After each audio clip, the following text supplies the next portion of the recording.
Governor కు రాజీనామా సమర్పించిన తర్వాత నిర్వహించిన ప్రెస్ మీట్ లో సిద్ధరామయ్య భావోద్వేగానికి లోనయ్యారు. పొరపాటున తాను రాజకీయాలకు వచ్చినట్లు ఆయన చెప్పుకొచ్చారు. కాంగ్రెస్ పార్టీ తనను ఆదరించిందన్నారు. తనకు సీఎంగా అవకాశం ఇచ్చిన సోనియా గాంధీ, రాహుల్ గాంధీ, ఖర్గేకు ధన్యవాదాలు తెలిపారు. తనకు సహకరించిన ప్రతి ఒక్కరికి ధన్యవాదాలు తెలిపారు సిద్ధరామయ్య.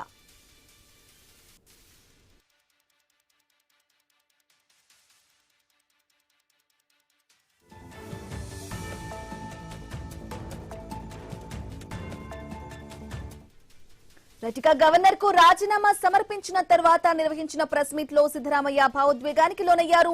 పొరపాటున తాను రాజకీయాలకు వచ్చినట్లు ఆయన చెప్పుకొచ్చారు. ఇక కాంగ్రెస్ పార్టీ తనను ఆదరించిందన్నారు. అయితే సీఎంగా తనకు అవకాశం ఇచ్చిన సోనియా గాంధీ, రాహుల్ గాంధీ, ఖర్గేకు కూడా ధన్యవాదాలు తెలిపారు సిద్ధరామయ్య. తనకు సహకరించిన ప్రతి ఒక్కరికి కూడా ధన్యవాదాలు తెలిపారు ఆయన. ఇదే విషయానికి సంబంధించి పూర్తి అప్డేట్ మా ప్రతినిధి గణేష్ ఫోన్ ద్వారా అందిస్తారు. గణేష్, చెప్పండి, సిద్ధరామయ్య నిర్వహించిన ప్రెస్ మీట్ లో భావోద్వేగానికి గురయ్యారు సిద్ధరామయ్య. ఆయన పొరపాటున రాజకీయాలకు వచ్చారని చెప్పేసి, అయితే కాంగ్రెస్ పార్టీ తనను ఆదరించిందని కూడా ఆయన చెప్పారు. దానికి సంబంధించిన అప్డేట్స్ ఏంటి?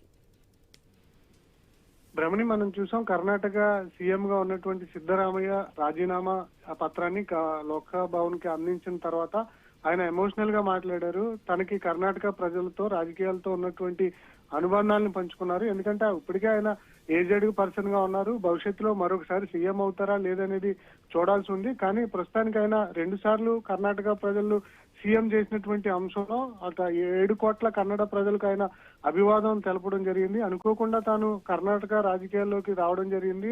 చిన్నతనంలో తాను పేద కుటుంబంలో, సాధారణ రైతు కుటుంబంలో పుట్టాను. తాను చదువుకోవడానికి కూడా ఇబ్బంది పడాల్సి వచ్చింది.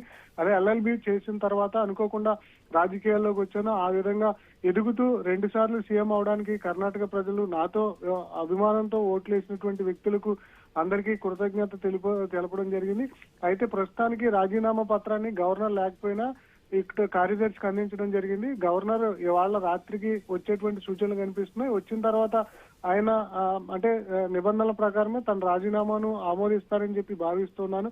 కర్ణాటకలో తాను ముఖ్యమంత్రిగా మొన్న చేసినటువంటి హామీలు ఏవైతే ఉన్నాయో 5 హామీలను కూడా ప్రజలను నెరవేర్చడం జరిగింది. ముఖ్యమంత్రిగా తమ హామీలకు ప్రధానమంత్రి మోడీ కూడా విమర్శించారు. కానీ ప్రతి హామీని కూడా నెరవేర్చి నిరూపించగలగం. 7 కోట్ల మంది ప్రజలు, కన్నడ ప్రజలకు మేము న్యాయం చేయగలగం అని సిద్ధరామయ్య చెప్పారు. ముఖ్యంగా హైకమాండ్ ఏదైతే తనకు ఆదేశించిందో తాను తూచా తప్పకుండా పాటిస్తానని చెప్తూ ఉన్నారు. రాజ్యసభకు వెళ్లేటువంటి ఉద్దేశం లేదు, రాజ్యసభకు వెళ్లాలని చెప్పి సూచించారు. కానీ దాన్ని నేను తిరస్కరిస్తున్నానని చెప్పి అధికారికంగా ప్రకటించారు. అందరూ ఢిల్లీ వెళ్లి సోనియా, రాహుల్ తో భేటీ అవుతారని ఎక్స్పెక్ట్ చేశారు. కానీ అనూహ్యంగా సిద్ధరామయ్య తాను ఢిల్లీ వెళ్లే సూచనలాగా ఆలోచన కానీ లేదని చెప్పి ఆయన చెప్పడం జరిగింది. దీంతో డీకే శివకుమార్ కి అయితే లైన్ క్లియర్ అయింది. త్వరలోనే ఆయన సీఎం గా గవర్నర్ సిద్ధరామయ్య రాజీనామా పత్రాన్ని ఆమోదించిన తర్వాత 2-3 రోజుల్లోనే సీఎం గా డీకే శివకుమార్ సీఎం గా ప్రమాణ స్వీకారం చేసేటువంటి అవకాశం కనిపిస్తుంది. ప్రస్తుతానికైతే రాజీనామా అయితే పత్రాన్ని గవర్నర్ కార్యదర్శికి అందించారు. ఈ విషయంలో హైకమాండ్ ఏదైతే కాంగ్రెస్ హైకమాండ్ చెప్పిందో దానికి అనుగుణంగానే సిద్ధరామయ్య రాజీనామా చేసినటువంటి సందర్భంలో ఖర్గేకు, రాహుల్ గాంధీకి హైకమాండ్ కు ధన్యవాదాలు అయితే చెప్పినటువంటి సందర్భం అయితే ఎమోషనల్ గా సాగినటువంటి ప్రెస్ మీట్ మనం చూసాం. మొత్తంగా అయితే ఆయన అంటే రాజకీయాల్లో బ్రేకింగ్ న్యూస్ చూస్తున్నాం. ఏపీ లిక్కర్ స్కామ్ కేసులో ఈడీ విచారణ వేగవంతం